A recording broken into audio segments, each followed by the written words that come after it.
नमस्कार,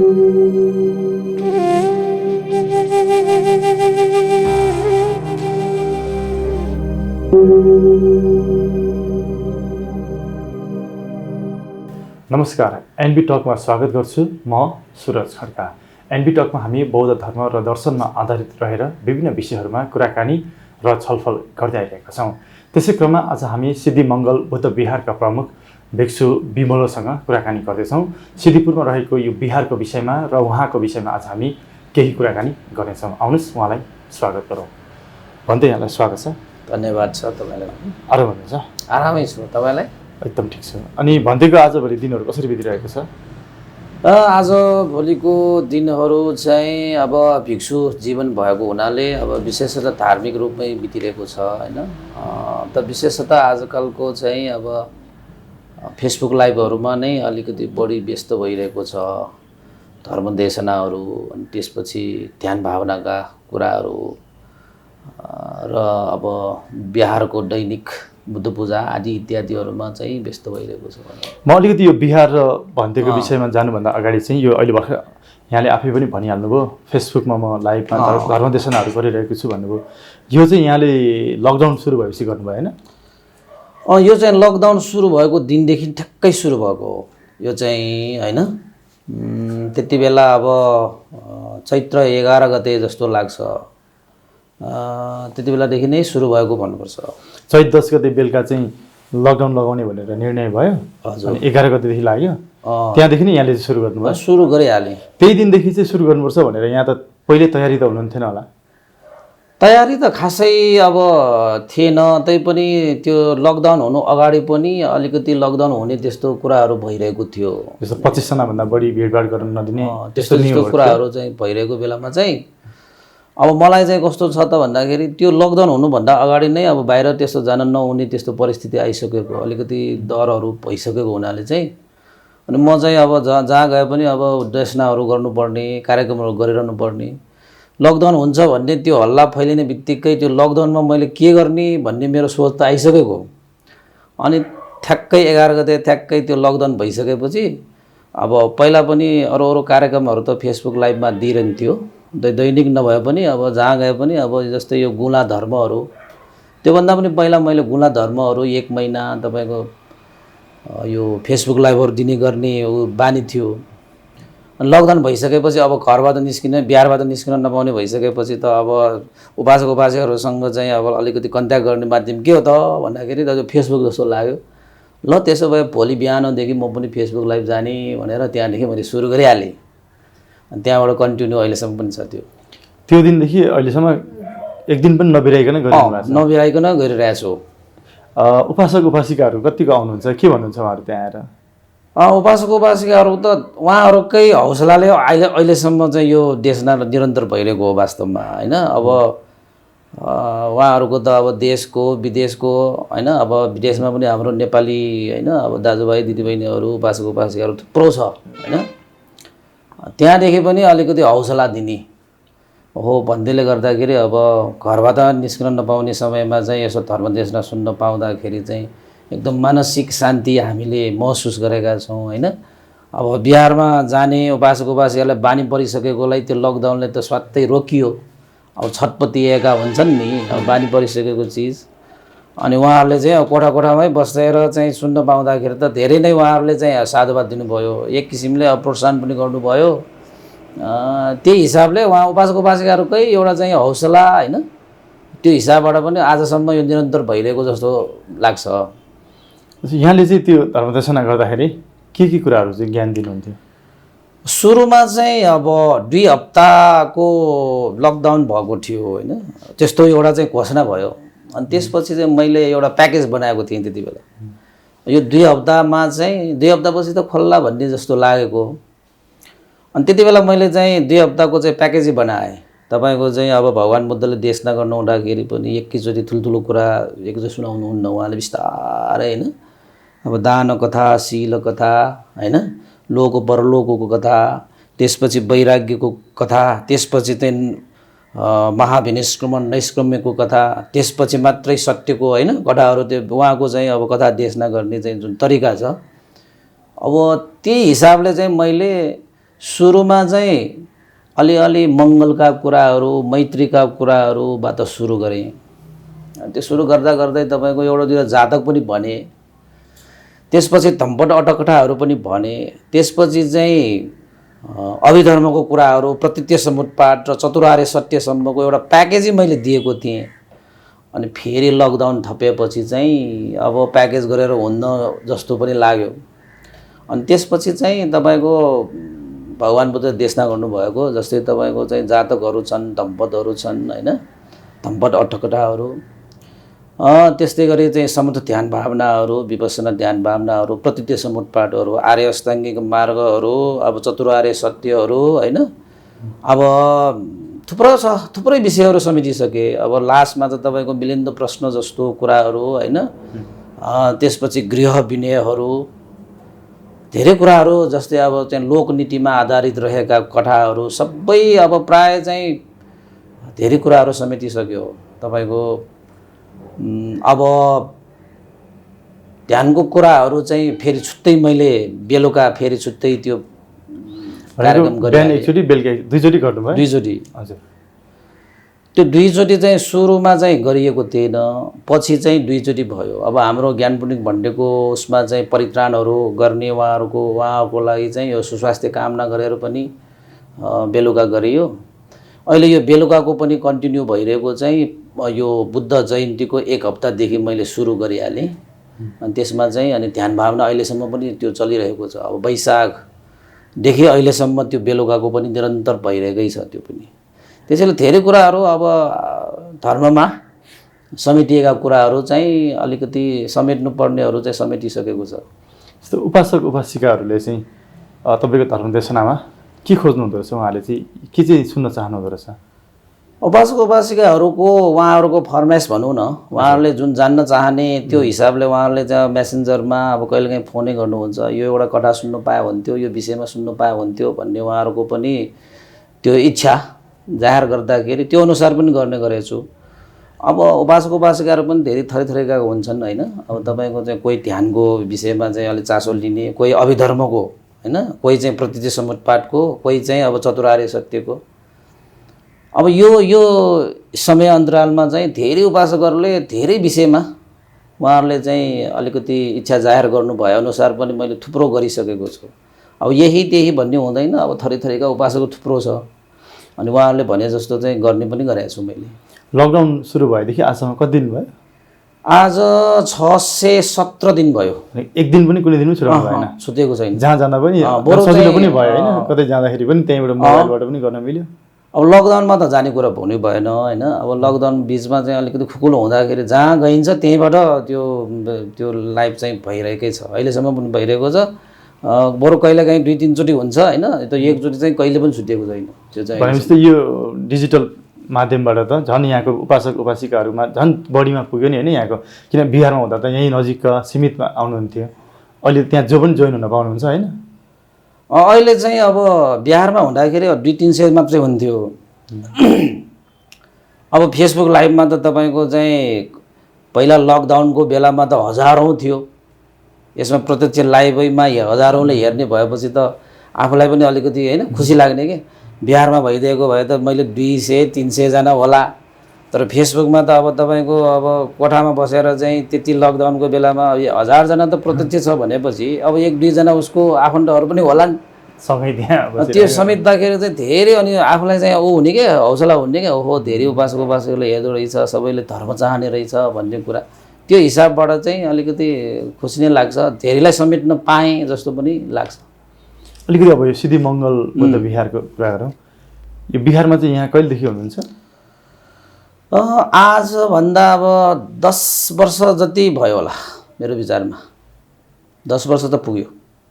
मेरो 10औँ वर्षावास पनि सकिसक्यो भनेपछि 10 वर्ष पुग्यो। अहिले 78 होइन भनेपछि 10-11 वर्षै भयो होला यहाँ आएको चाहिँ। सुरुवातमा चाहिँ यहाँ कसरी यहाँ जोइन हुनुभयो?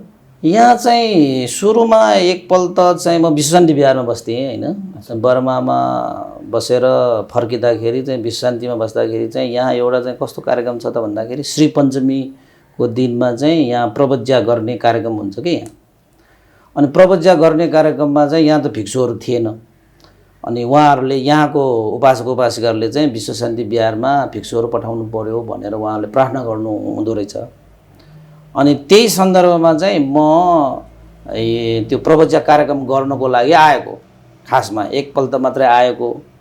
अनि 7 दिन चाहिँ म यहीँ बसेँ।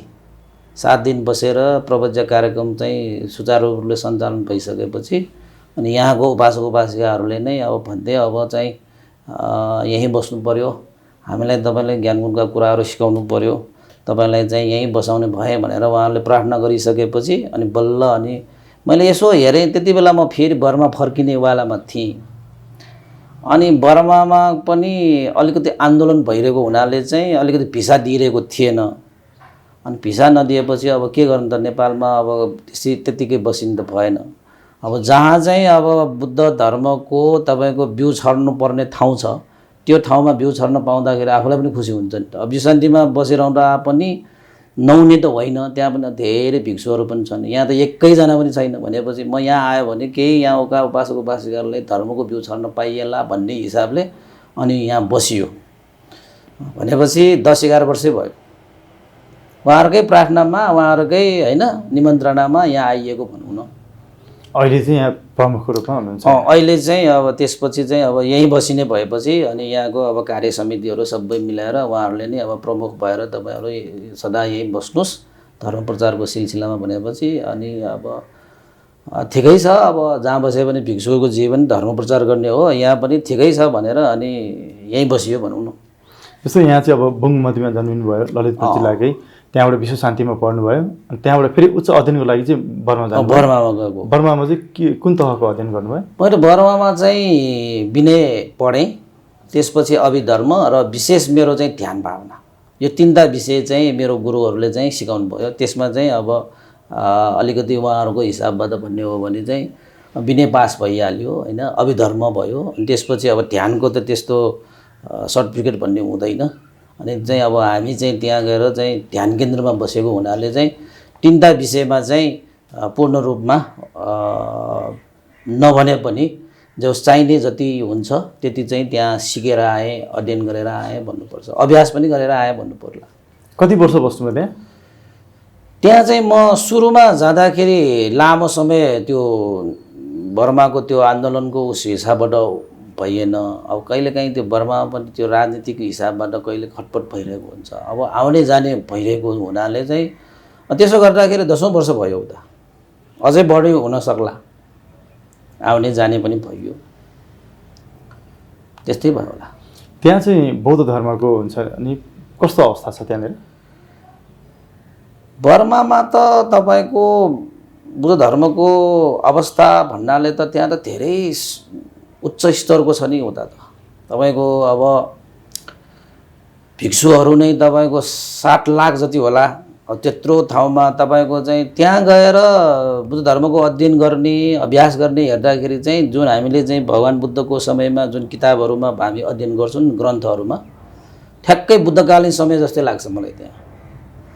अब तपाईँको बिहान उठ्ने बित्तिकै भिक्षाटन जाने जस्तो कुराहरू होइन, अब भिक्षुहरूले चाहिँ अब विनय धर्म पालन गर्ने जस्तो कुराहरू, जङ्गलमा गएर ध्यान बस्ने जस्ता कुराहरू होइन, गुरुहरूसँग निकटता भएर चाहिँ अध्ययन अध्यापन गर्ने जस्ता कुराहरू, र अर्को उपासक उपासिका जुन भगवान् बुद्धको अनुयायीहरू हुन्छन् उहाँहरूको श्रद्धा आस्था गौरव होइन, त्यो हेर्दाखेरि त उहाँ बर्मामा त धेरै उच्च स्तरको धर्मको अध्ययन अध्यापन पाइन्छ त्यहाँ। त्यहाँ झन्डै 70% भन्दा बढी त बौद्ध धर्म, अनि त्योभन्दा बढी छ, अझै बढी छ, 90 भन्दा बढी होला, 90 भन्दा बढी छ। तपाईँको पछि आएर अलिकति यो क्रिस्चियनहरू र मुस्लिमहरू अलिकति बढेको मात्रै हो, नत्र भने त सबै तपाईँको बुद्धिस्टै भन्नुपर्छ त्यहाँ। त्यहाँ चाहिँ नेपालीहरू पनि धेरै हुनुहुन्छ, झन्डै 5 देखि 7 लाख हुनुहुन्छ भनिन्छ अनुमान गरेर। त्यस्तै छ। नेपालीहरू पनि कस्तो छ? नेपालीहरूमा चाहिँ के छ बौद्ध धर्मप्रतिको आस्था कस्तो छ उहाँहरूको? नेपालीहरू अब सबै नेपालीहरू जति पनि छन् त्यहाँ बुद्धिस्ट नै छन्, बौद्धहरू नै छन् होइन। अब नेपालमा चाहिँ अब त्यहाँ चाहिँ ब्राह्मणहरू पनि छन्, क्षत्रियहरू पनि छन् होइन। विशेषतः अब यो विश्वयुद्धको कालमा चाहिँ तपाईँको गोर्खाली, उहाँहरूले नेपाली भन्दा पनि हामी गोर्खाली भन्छ कि, अनि चाहिँ अब उहाँहरूले पनि बोल्ने पनि नेपाली भाषा नै बोल्नुहुन्छ। हामी बसेको बिहारको नजिक पनि तपाईँको नेपालीहरू थुप्रो छ। अब हामी म होइन त्यहाँ पुग्दाखेरि उहाँ नेपालीहरूले त भगवान् बुद्धको सन्तानहरू आयो भनेर हाटै ढोग्न आएको, यो हाट समाएर ढोग्ने उहाँको नेपालीहरू। हाम्रो जन्मभूमि नेपालको होइन, भगवान् बुद्ध जन्मेको देशको चाहिँ अब एउटा भिक्षु आउनुभयो भनेपछि उहाँहरूको यति श्रद्धा, त्यो देखेर त कहिलेकाहीँ त आँखाबाटै आँसु आउँछ। कस्तो श्रद्धा हो उहाँहरूको, उहाँलाई त्यति आफ्नो देशको होइन आफ्नो धर्मको त्यति माया छ क्या उहाँहरूलाई। नेपालहरू पनि थुप्रो छ, धेरै छ त्यहाँ। अनि उहाँहरू सबैले चाहिँ एउटा के गर्नुहुन्छ त भन्दाखेरि सम्पूर्ण नेपालीहरू हामीले देखे जति सबै अब बौद्ध नै छन् होइन। अब हामी यहाँ नेपालमा पाइनेहरू चाहिँ ब्राह्मण क्षेत्रीहरू भनेपछि हिन्दूहरू होलान् होइन, अरू धर्ममा लागेका होलान् भन्ने जस्तो पनि सोच हुन्छन्। त्यहाँ त त्यस्तो छैन। सबै चाहे ब्राह्मण होस्, चाहे क्षेत्री होस्, चाहे जोसुकै होस्, नेपालीहरू सबै त्यहाँ बुद्धिस्ट नै छन्। सो नेपालमा हेऱ्यो भने चाहिँ ब्राह्मण क्षेत्रीहरू बौद्ध धर्ममा एकदमै कम हुनुहुन्छ। सो त्यहाँ तपाईँले भनेअनुसार त जति पनि हुनुहुन्छ प्रायःको आस्था बौद्ध धर्ममा छ भन्नुभयो। त्यो चाहिँ के कारणले भएको रहेछ त्यहाँ? अब उहाँहरूको त एउटा संस्कारै भयो। उहाँहरू चाहिँ अब जन्मिएकै त्यही चाहिँ बौद्ध संस्कारमै हुर्कियो, बौद्ध संस्कारमै अध्ययन गर्यो, अध्यापन गर्यो होइन। त्यसैले पनि अब उहाँको त्यहाँ एउटा कस्तो संस्कार छ त भन्दाखेरि त्यहाँ पनि 2 महिना गर्मीको बिदा हुन्छ। 2 महिना बिदा भनेपछि 60 दिन जतिको बिदा हुन्छ त्यहाँ। अनि उहाँहरूको एउटा चाहिँ त्यहाँ चाहिँ एउटा कस्तो संस्कार छ त भन्दाखेरि त्यो 2 महिनामा आफ्ना छोराछोरीहरूलाई बिहारमा लगेर सामनेर र अनागारिका बनाउनै पर्ने र चाहिँ भिक्षुहरूको निकटतामा राखेर बुद्ध धर्म अध्ययन गर्नै पर्ने, त्यस्तो एउटा संस्कारमा हुर्केको। कति राम्रो छ। अनि अब बुद्ध शिक्षा भनेको चाहिँ तपाईँको धर्म भन्दा पनि एउटा नैतिक शिक्षाबाट ओतप्रोत भएको शिक्षा हो नि त।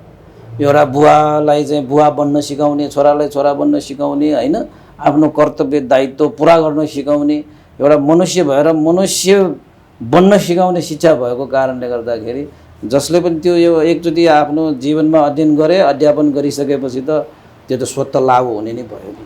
त्यसैले उहाँहरू चाहिँ अब त्यही बौद्ध संस्कारमै हुर्केको भयो। बौद्ध संस्कारमै तपाईँको चाहिँ विभिन्न कार्यविधिहरू गरेपछि त त्यतिकै अब बुद्धिस्ट हुने भइहाल्यो। यहाँले चाहिँ जस्तो कारागारमा कैदी जीवन बिताइरहेकाहरूलाई पनि गएर बौद्ध शिक्षाहरू बाँड्नुहुन्छ। त्यहाँ गएर चाहिँ यसरी बौद्ध शिक्षा बाँड्न पाउँदाखेरि यहाँलाई चाहिँ कस्तो महसुस हुन्छ? मलाई चाहिँ सबभन्दा राम्रो लागेको यो पक्ष है। अब यसको विषयमा चाहिँ मैले अनुभव पनि गरेँ। जसरी अब बाहिर सुनिएको र त्यो कारागारभित्र गएर देशना गर्न पाउनुको एउटा अनुभवै छुट्टै छ, बेग्लै छ है।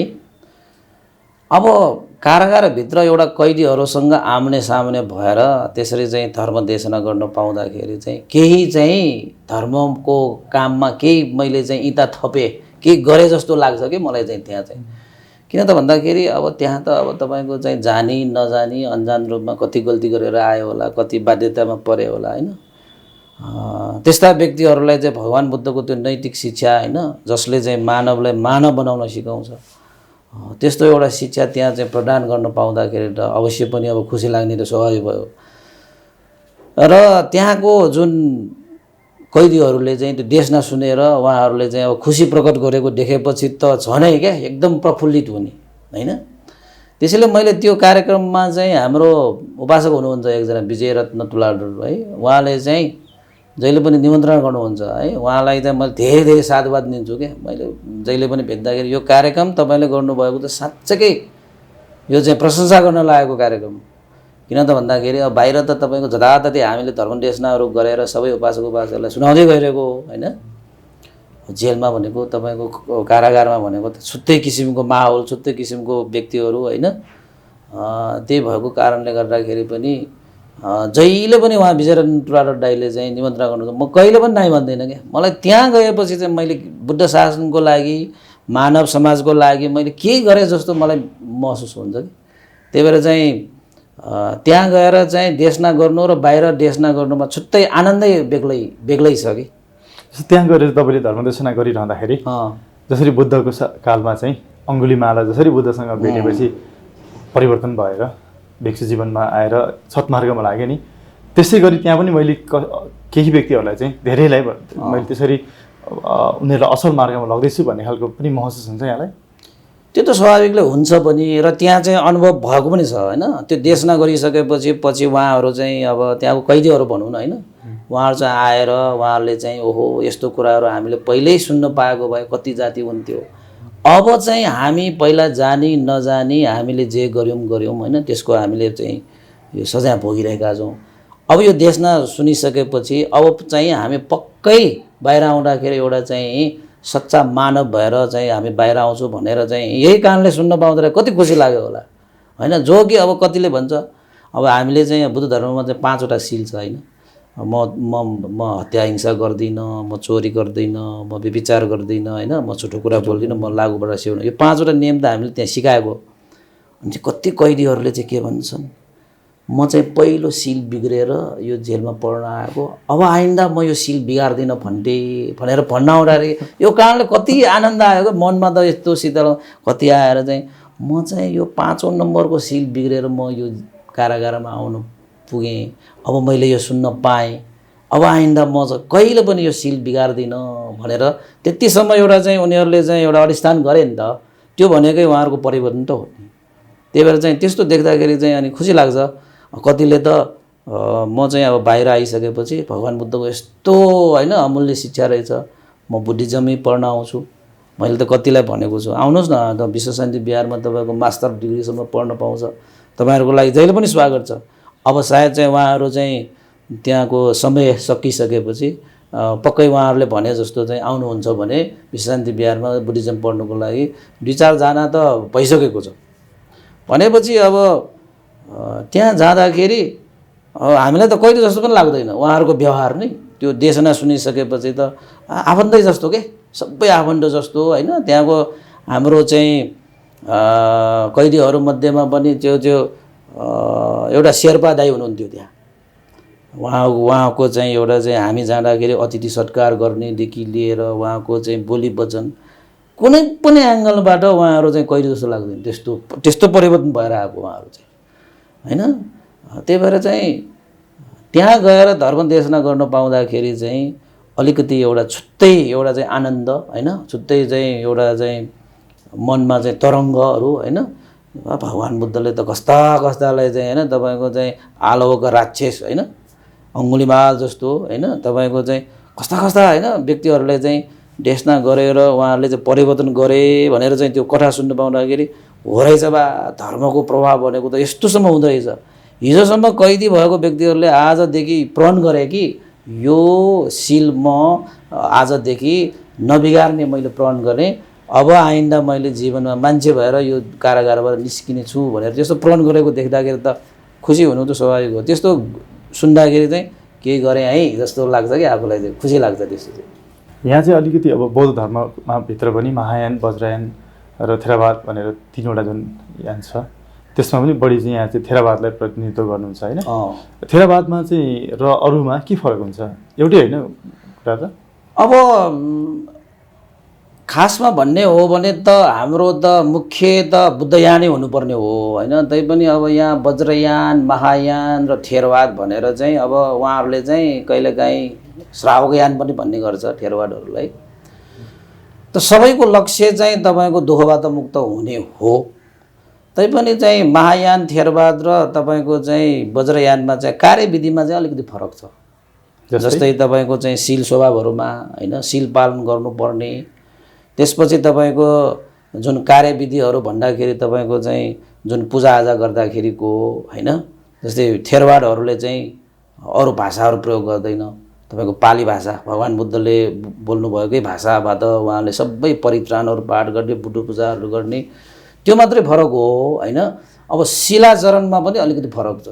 अब महायान, वज्रयान र यो थेरवादहरूमा चाहिँ शील आचरण भनेको चाहिँ भगवान् बुद्धले जुन चाहिँ देशना गर्नु भएअनुसार भिक्षुहरूलाई चाहिँ 227वटा शीलहरू, नियमहरू जुन दिनुभएको छ त्यो नियमहरू चाहिँ पालना गर्ने। र अब वज्रयानहरूले त अब गृहस्थहरू भयो नि त, उहाँहरू त्यस्तो सबै नियमहरू चाहिँ उहाँले पालन गर्नुहुन्न होइन। अब थेरवाद भनेपछि चाहिँ त्यो उपसम्पदा दीक्षा प्राप्त गरिसकेपछि त्यो सबै नियमहरू चाहिँ अनिवार्य रूपमा पालनै गर्नुपर्ने। तर सबैको त्यो हुँदाहुँदै पनि सबैको उद्देश्य भनेको चाहिँ दुःखबाट मुक्त हुने नै हो।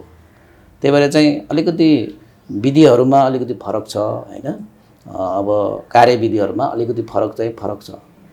सो म यहाँलाई चाहिँ अलिकति थेरावाद धर्मभित्र भएका केही कुराहरू जुन हाम्रो दर्शकहरूले पनि केही जानकारी पाउन सक्नुहुन्छ। जस्तो यसमा श्रोतापन्न भनिन्छ, यो चाहिँ खास के हो? यो अब श्रोतापन्न भनेर चाहिँ अब भगवान् बुद्धको यो मार्गफलको सबभन्दा हैन पहिलो स्तर हो यो चाहिँ।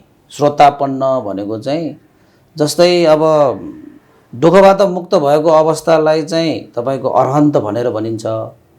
अनि अरहन्त हुनको निमित्त एउटा स्रोत माध्यम प्राप्त भएको व्यक्तिलाई चाहिँ श्रोतापन्न भनेर भनिन्छ हैन।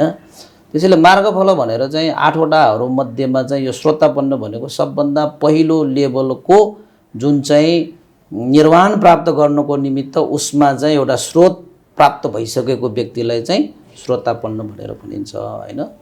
अब जुन श्रोतापन्न भइसकेको व्यक्ति चाहिँ निर्वाण पुग्नको निमित्त दुःखबाट मुक्त हुनको निमित्त भनौँ हैन, बढीमा उसले जन्म लियो भने चाहिँ 60 जुनी मात्रै यो संसारमा जन्म लिनु बाहेक अर्को 8 जन्म हुँदैन उसको।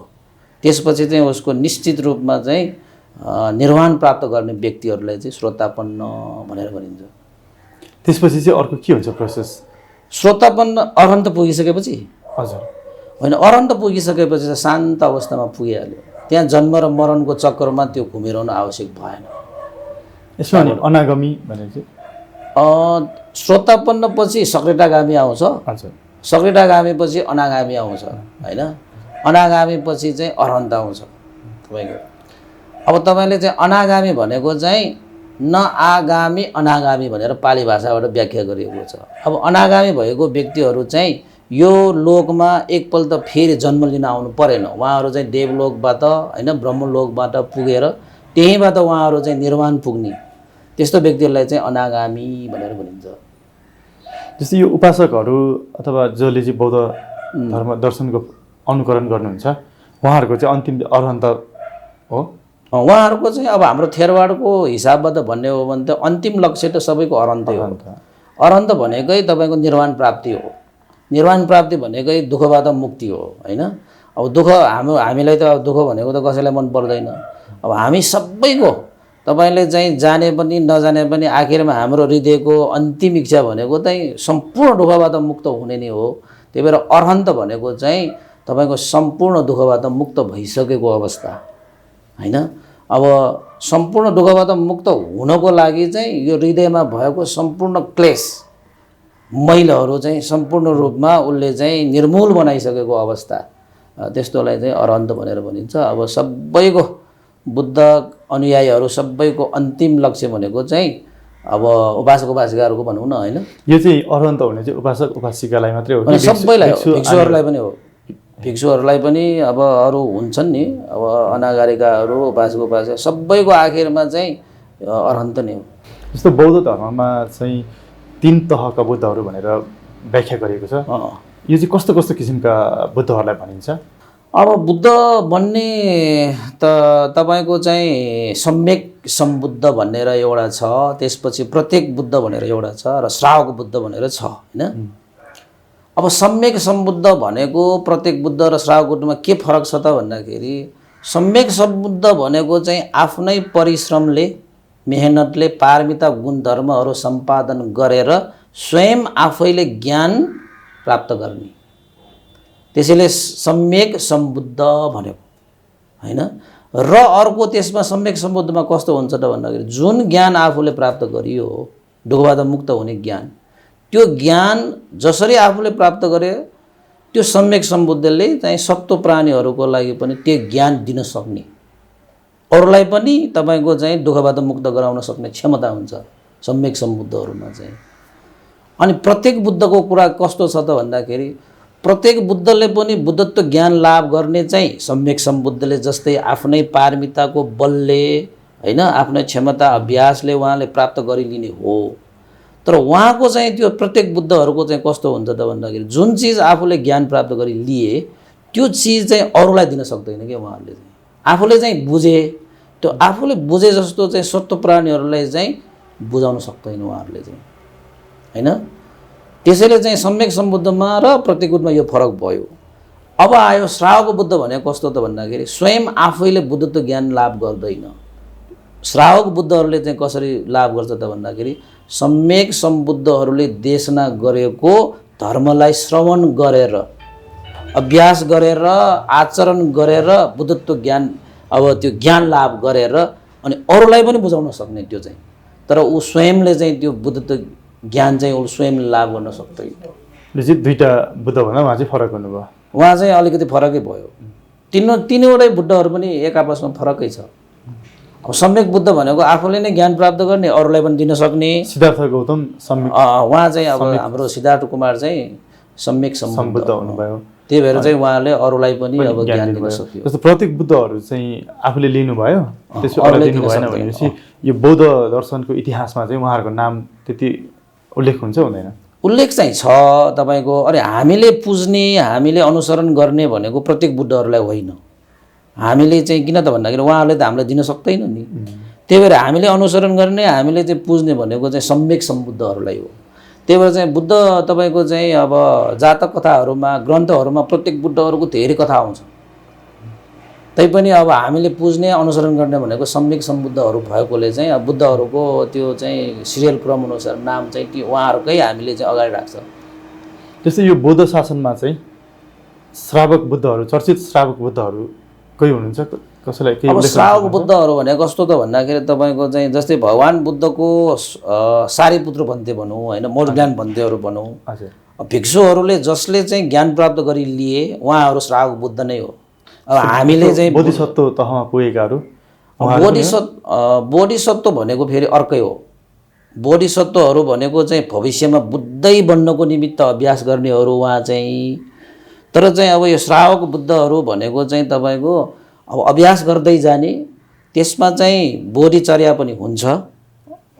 तर उहाँहरूको चाहिँ लक्ष्य के हो त भन्दाखेरि बुद्धै बन्ने भन्ने हुँदैन कि अरहन्त भएर दुःखबाट मुक्त भएर जाने। त्यसरी बोधिसत्व र यो श्रावक बुद्धमा फरक चाहिँ छ। बोधिसत्वहरू भनेको त पछि उहाँहरू चाहिँ कहिले पनि मार्गफलमा बस्दैन। उहाँहरूलाई क्षमता नभएको होइन, तर उहाँहरूले चाहिँ यो मार्गफल उहाँहरूले प्राप्त गरी लिँदैन। किन त भन्दा मार्गफल लिइसकेपछि त 7 जन्मपछि त उहाँहरूको सक्यो। त्यही भएर चाहिँ बुद्धत्व प्राप्त नगरेसम्म उहाँहरूले चाहिँ यो मार्गफल प्राप्त नगरिकन बोधिचर्या गर्दै गर्दै गर्दै गर्दै अन्तिममा उहाँहरू बुद्ध नै बन्ने भनेर चाहिँ अभ्यास गर्ने व्यक्तिहरू बोधिसत्व भनेको। उहाँहरू चाहिँ सम्यक सम्बुद्धै बन्ने उहाँहरूको चाहिँ पछि गएर भविष्यमा बुद्ध बन्ने चर्या गर्ने व्यक्तिहरू बोधिसत्व भनेको। भनेपछि त हजारौँ वर्षमा पनि हुन सक्ने। अब हजारौँ मात्र होइन, तपाईँको चाहिँ बुद्ध एउटा चाहिँ तपाईँको बुद्ध पनि कस्तो छ त भन्दाखेरि श्रद्धाधिक प्रज्ञाधिक र वीर्याधिक भनेर छ। तपाईँको चाहिँ प्रज्ञाधिक बुद्ध बन्नको लागि पनि 4 असङ्ख्य 1 लाख कल्प चाहिन्छ। त्योभन्दा कम समयमा प्राप्त गर्न सकिँदैन।